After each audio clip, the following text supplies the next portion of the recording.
Hey friends, Jill and Nathan here. Welcome back to Whispering Willow Farm. Hey guys. We have done something that every YouTuber dreads. Really. So we were ahead of the game today and did this lovely little couples vlog. I mean, it was good, but I thought it was good, and I sit down to edit it.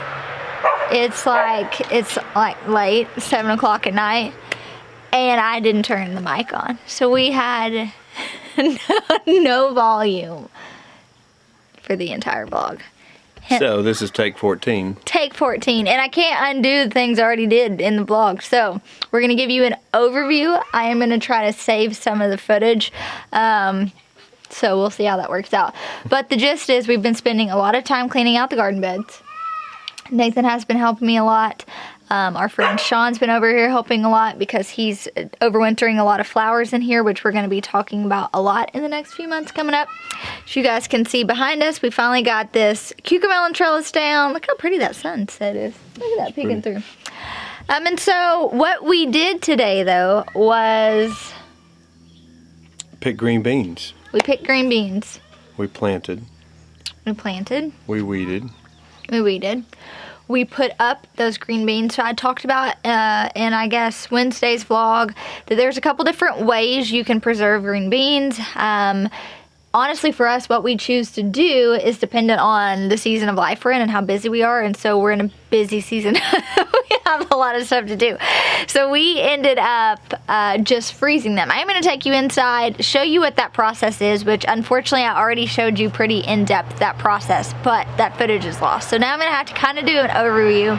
So I do apologize, but I do want you to kind of hit on why... we choose, I know I just mentioned that for convenience reasons, freezing them, but kind of how you freeze them and the pros of doing that, if you will.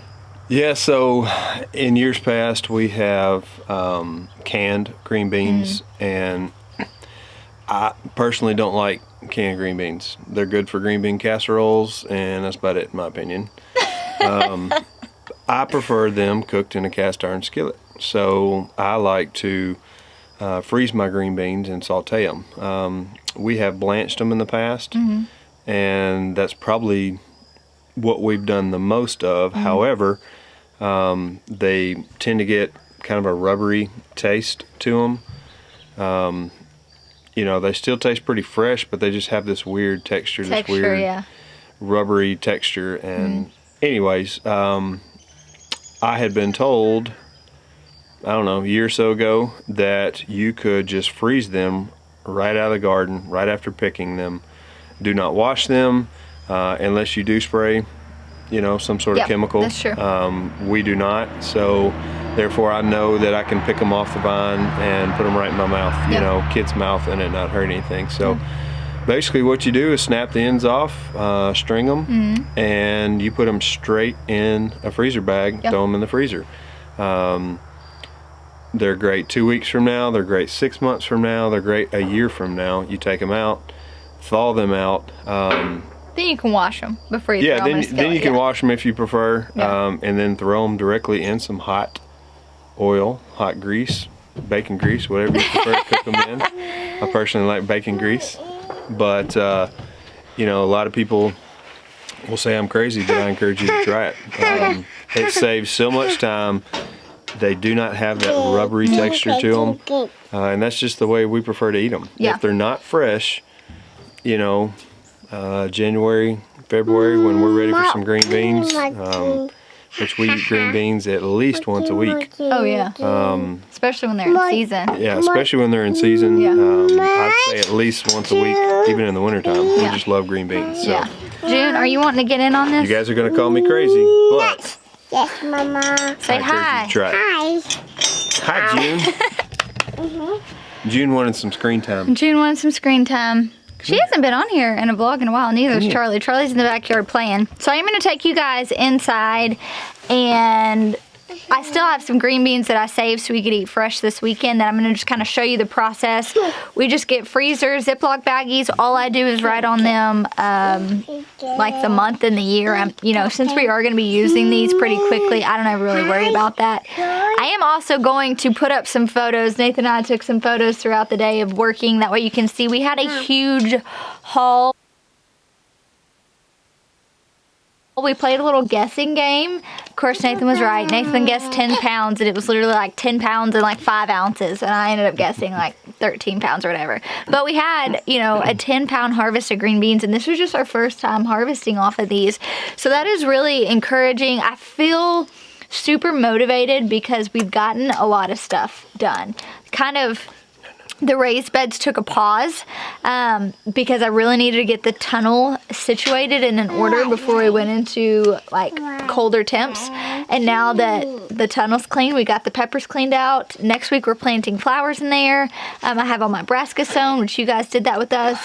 Now I can kind of shift back out here to the raised beds a bit and start working on some things, which I have. We got a lot of things in the ground today, and hopefully next week, by the time I do a vlog, hopefully next week I can do a fall garden tour. Hey. Fall garden tour. Oh, Junie. Whoa. All right, so we are going to go inside. I'm going to show you the process of what we did. I'm also going to show you something else I've been working on all day long, and that is, oh, did you get it? I just saved your life. Oh, thanks. Mosquitoes. Mosquito tray, gimme, Junie. Yes. Hey, that's sharp. I've been working on sourdough. Here. I quit sourdough every summer because it is very tedious work. It's just a long process to make one loaf of bread. Like, it really is. You have to enjoy what you're doing, or you're not going to put in the like 24 hours that it takes to make one loaf of bread.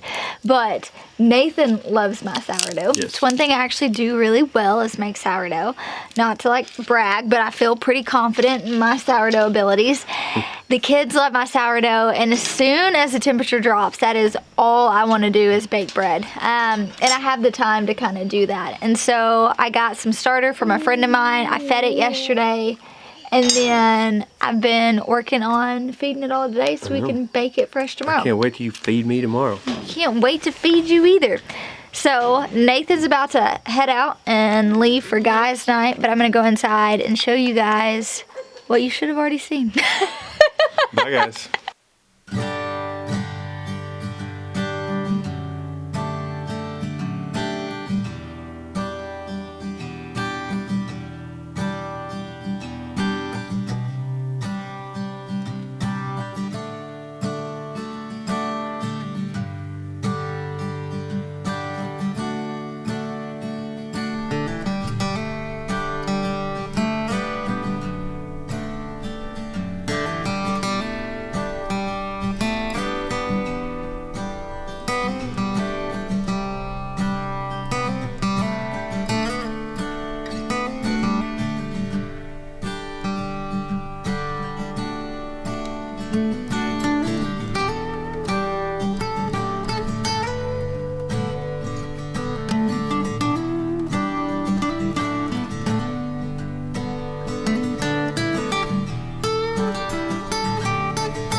So today our entire countertop was just covered. I think I probably have some footage of just like showing you guys, so I'll try to throw that in there. But we harvested all the rattlesnake beans and the purple potted beans. I did leave quite a few on there that had just been eaten up, like the actual, oh, here you go. Here's a really good example. The actual bean itself has just been demolished by pesky little grasshopper. So I ended up just leaving some on there. I do think though that we're gonna get quite a few more beans, which is really encouraging. So this was our first harvest just off of that one small section, and we got 10 pounds. So that was great. And so just kind of a recap of what we do. I write on here, like I had mentioned, the month and the ear. And then we are just snapping off the front, stringing them. And usually we just go ahead and take them in half because it's easier. And then what we're doing is just packing them in. One thing I will note too though when using this method is just make sure that you pack it tight and that you get a majority of the air out. And so that is probably my biggest tip when it comes to using this method to preserve your green beans. And so that's it. It's so funny too. I was literally sitting here earlier for a hot minute, just, stringing beans and packing them up. And I have vivid memories of being at my mama and papa's house, shelling purple hull peas. And at the time, being a kid, I hated it. Oh my goodness. I think what I loved the most was that my fingers turned purple by the time I got done. But it's a tedious job, right? Like you're sitting there for hours shelling peas or, depending on how big your bean harvest is, you're stringing those beans and putting them up. But now as an adult, I look back on those memories and it just makes my heart smile. And so a lot of the canning things the kids can't get involved in, especially if we're pressure canning. I mean, that can be dangerous. And so this is one of those things that if your kids show interest in this and they want to help mom or they want to help dad, this is a great thing. You cannot mess up, stringing green beans or putting them in the package, and you may have to go back through and make sure that they're a little snug or whatever that may be. But it's a really great opportunity to make those memories. And a lot of times what Nathan and I will do is we will have friends over and we'll have days where we just preserve. And so we all hang out. It's all hands on deck. They help us put up the harvest and preserve it, and then we also give them some of the harvest. And it ends up working really well because when you do work, it can become mundane, it can become not fun, but then when you do work with friends and you have good conversation, the time goes by faster, it doesn't seem like work anymore, right? And so I do encourage you, make this either a family affair or get your friends involved or whatever that looks like. Pour yourself a glass of wine or some sweet tea or I don't know, whatever floats your boat, and just make it an enjoyable experience. And so I was able to, those 10 pounds, which I left quite a bit on the counter because we do have some friends coming over this weekend, but I think I put up 7 baggies and they were pretty full, so that was pretty good in my opinion. But now I want to show you guys my sourdough because I'm so excited. Fingers crossed it turns out well. I do have a video of me, like a step-by-step guide on how I make sourdough bread, so I'll try to find that video and link it if you guys are interested or maybe you want to try your hand at it. Like I said, I got a starter from a friend and I fed it, and so I reactivated it. I lost my starter in the move somehow, and so I didn't actually have it, so I had to start over. But it's in its proofing stage right now. You will notice that this is on a seedling heat mat. This is not necessary when you read those sourdough recipes. Usually they don't come with a heat mat in there. But the reason that I have this heat mat is because I was trying to get this to rise quicker, and my hope was by adding that extra heat it would do that. So I don't know, we'll take a look. I haven't actually looked at it. Check out that Old Dog Pottery bread bowl though. Oh yeah, she's a rising. Look at that. So I see lots of little air bubbles, which you guys, it's probably hard to see. You see my shadow. There are lots of little bubbles in there. That is gonna be so yummy. I'm gonna stick that back on the heat mat, cover that bad boy back up, and then hopefully tomorrow I'll be baking some bread. Well, you guys, that is it. It's kind of a hodgepodge of a couple videos. This is literally, I think this is the first time this has ever happened to me. Maybe one other time, but I was like really new at YouTube and like new at like working my camera.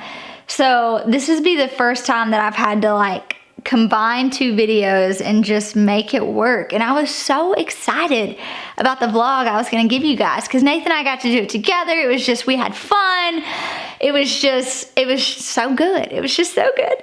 And now you have a hodgepodge of 2 videos, and I do apologize, but you guys are amazing and we so appreciate being able to share a life with you even when it is crazy and jumbled and, hodgepodge footage with no microphone working. This is so life. You have to learn to roll with the punches, and what do I always say? Your attitude makes or breaks it. And so we just kind of laughed and decided we would try to redo it the best that we could. But thank you guys so much for hanging out with us today.